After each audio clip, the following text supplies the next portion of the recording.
Sebelum kita memulai pelajaran pada hari ini, mari kita membaca doa bersama dulu. Doa dimulai. Bismillahirrahmanirrahim.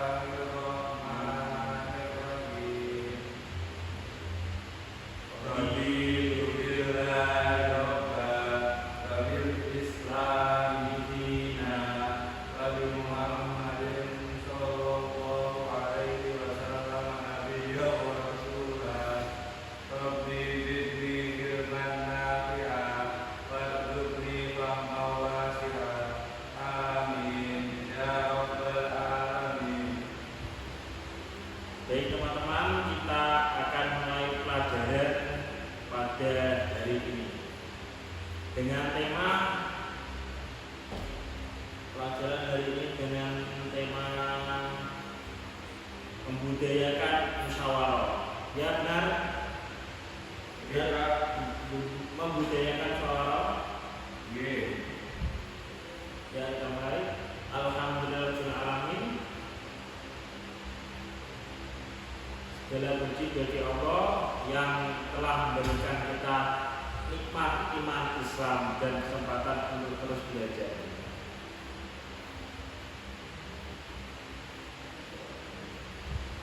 Baik, ada yang tahu apa itu musyawarah? Apa yang Anda ketahui tentang musyawarah? Mencari suatu solusi, Pak. Permasalahan.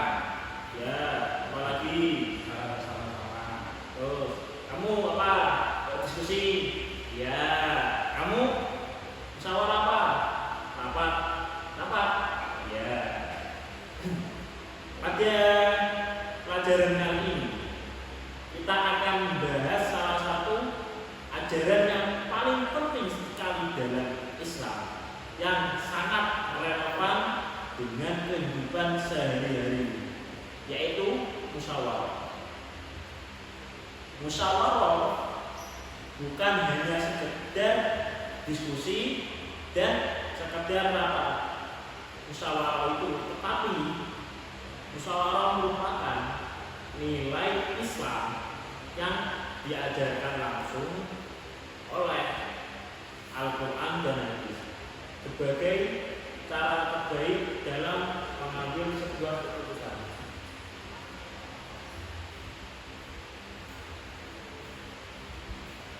Ada yang tahu musyawarah itu dari kata apa? Apa? Ada yang tahu? Dari kata Apa? kamu Ya, benar, dari kata syawarah yang artinya mengambil pendapat. Musyawarah itu berasal dari kata syawarah yang artinya mengambil pendapat atau bertukar pikiran.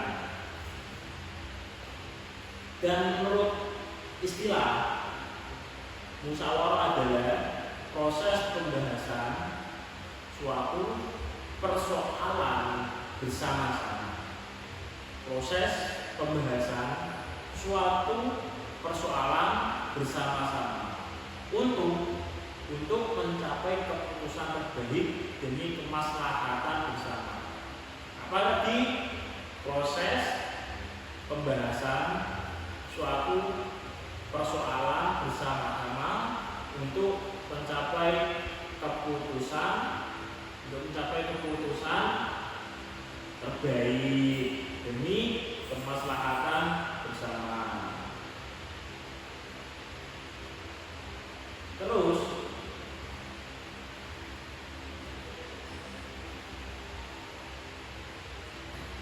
dalam Islam, musyawarah itu mengajarkan kita untuk menghargai pendapat orang lain. Menghargai pendapat orang lain dan tidak memaksakan kehendak, mengutamakan kepentingan bersama. Oleh karena itu, musyawarah mencerminkan akhlak mulia, kedewasaan berpikir dan saling menghormati. Adapun dalil-dalil Al-Quran tentang musyawarah, salah satunya adalah ayat Al-Quran, yakni surat Al-Imran ayat 159, menyampaikan pesan kepada umat manusia untuk menjaga tata krama dalam menjalin hubungan dengan sesama. Ya, yang berbunyi Qadma rahmatin minallahi talahum walaupun tafaddan ghalidal qalbi lam taddu min hawlik fa'fu anhum wastaghfir lahum wa syawirhum fil amr wa'idha azamta wa tawakkal 'ala Allah innallaha yuhibbul mutawakkilin. Yang artinya, maka berkat rahmat Allah engkau Nabi Muhammad berlaku lemah lembut terhadap mereka. Seandainya engkau bersifat keras dan berhati kasar, tentulah mereka akan menjauh dari sekitarmu. Oleh karena itu, maafkanlah mereka, mohonkanlah ampunan untuk mereka, dan bermusyawarahlah dengan mereka dalam segala urusan penting. Kemudian, apabila engkau membulatkan tekad, bertawakallah kepada Allah. Sesungguhnya Allah mencintai orang-orang yang bertawakal.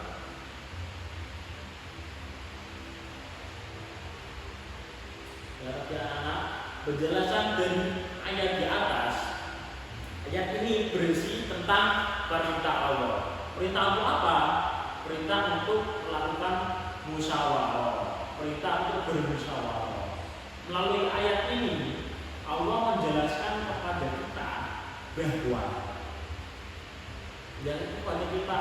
bahwa sekalipun dalam keadaan genting seperti terjadinya pelanggaran-pelanggaran yang dilakukan sebagian kaum muslimin pada peperangan Uhud, sehingga menyebabkan pasukan Nabi Muhammad SAW menderita kekalahan. Beliau tetap berlaku sabar, tidak marah terhadap pelakunya, bahkan memohon ampun. Jadi bahkan Nabi Muhammad memohon ampun kepada Allah atas kesalahan mereka. Andai kata Nabi Muhammad bersikap kasar dan tidak memaafkan mereka, niscaya mereka akan menjauhkan diri dan beliau. Niscaya mereka akan menjauhkan diri dari beliau dan membenci ajaran agama Islam. Selain itu, Nabi Muhammad senantiasa mengadakan musyawarah dengan pengikutnya dalam memecahkan persoalan-persoalan. Persoalan tentang apa? Persoalan yang dihadapi termasuk dalam masalah peperangan. Oleh karena itu, kaum muslimin selalu taat dan patuh terhadap keputusan yang diambil karena mereka merasa bahwa keputusan itu adalah kesepakatan mereka sendiri bersama Nabi. Mereka memiliki semangat yang tinggi dari tekad yang bulat dalam memperjuangkan agama Allah tanpa menghiraukan bahaya dan kesulitan yang mereka hadapi sambil senantiasa bertawakal dan memohon pertolongan Allah. Sikap seperti inilah yang diperintah oleh Allah serta akan diberi pahala.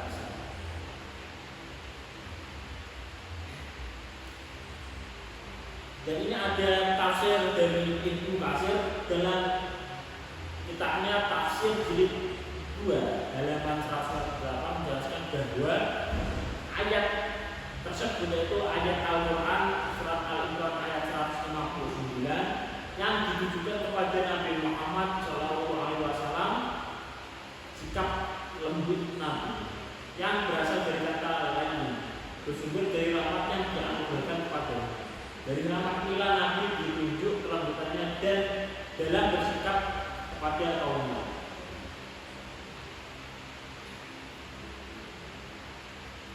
Dalam ayat ini juga diungkapkan 3 sifat dan sikap secara berurutan disebut dan diperintahkan kepada Nabi untuk beliau laksanakan sebelum mengadakan musyawarah.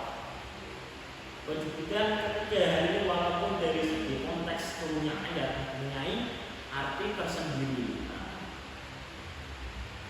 Artinya apa yang berkaitan dengan prahu tadi, tetapi dari segi pelaksanaannya dan esensi musyawarah, dia perlu menghiasi diri.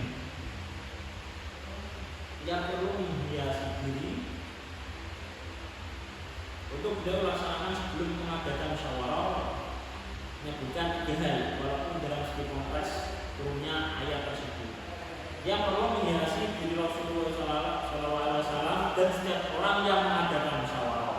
Setelah itu disebutkan satu sikap yang harus diambil setelah adanya hasil musyawarah, yaitu kebulatan tekad.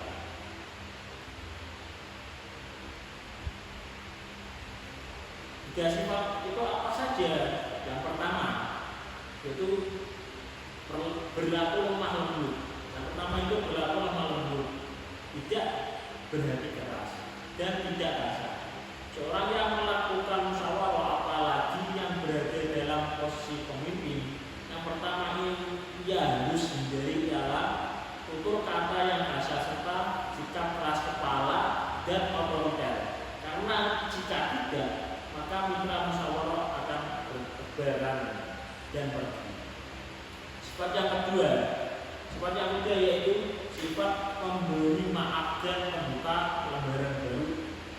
Dalam bahasa ayat di atas, fa'fu anhum, yang secara harfiah berarti menghapus, memaafkan, yaitu menghapus bekas luka hati akibat kelakuan orang lain yang dinilai tidak wajar.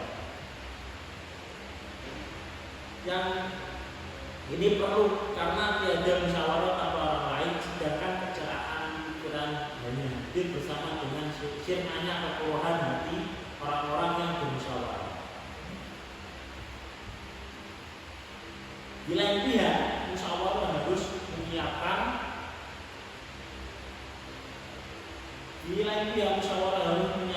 mitranya untuk selalu bersedia memberi maaf, karena boleh jadi ketika melaksanakan musyawarah terjadi perbedaan pendapat atau terlontarnya dari orang lain kalimat atau pendapat yang menyinggung dan bila sampainya dia akan merusak pikiran, bahkan boleh jadi mengubah musyawarah menjadi pertengkaran dan permusuhan.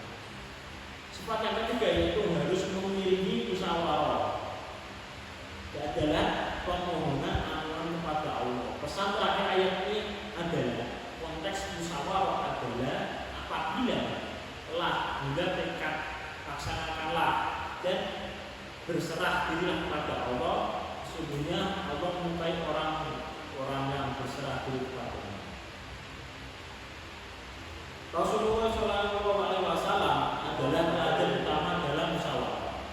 Dalam sebuah hadis riwayat Imam Muslim dijelaskan bahwa Nabi pemimpin terbaik adalah pemimpin yang mencintai rakyatnya dan dicintai oleh rakyatnya.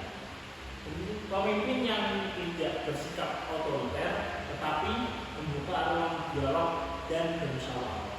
Dengan musyawarah, keputusan yang diambil tidak menimbulkan permusuhan, melainkan rasa tanggung jawab bersama.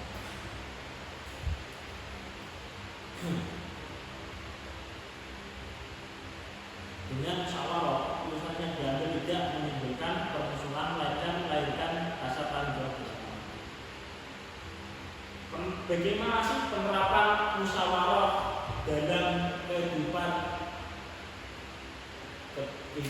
kita? Musyawarah dapat kita terapkan dalam berbagai lingkungan seperti di lingkungan keluarga, yaitu menentukan rencana bersama, seperti menentukan rencana mau liburan kemana. Yang kedua ketika di sekolah, yang mana pemilihan ketua kelas atau OSIS melibatkan musyawarah. Yang ketiga itu di masyarakat seperti rapat desa atau organisasi desa. Dengan budaya musyawarah kita belajar menjadi pribadi yang demokratis, bertanggung jawab, menghargai perbedaan.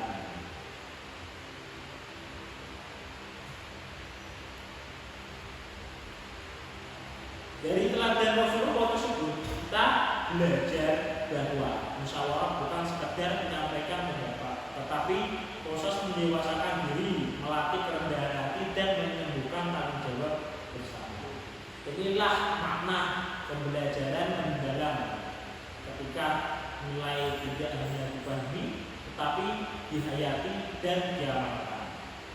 Jika Rasulullah saja seorang nabi dan pemimpin umat masih bermusyawarah dengan para sahabatnya, maka tidak ada alasan bagi kita untuk bersikap egois dan menutup diri dari pendapat orang lain. Cukup sekian pada pelajaran hari ini.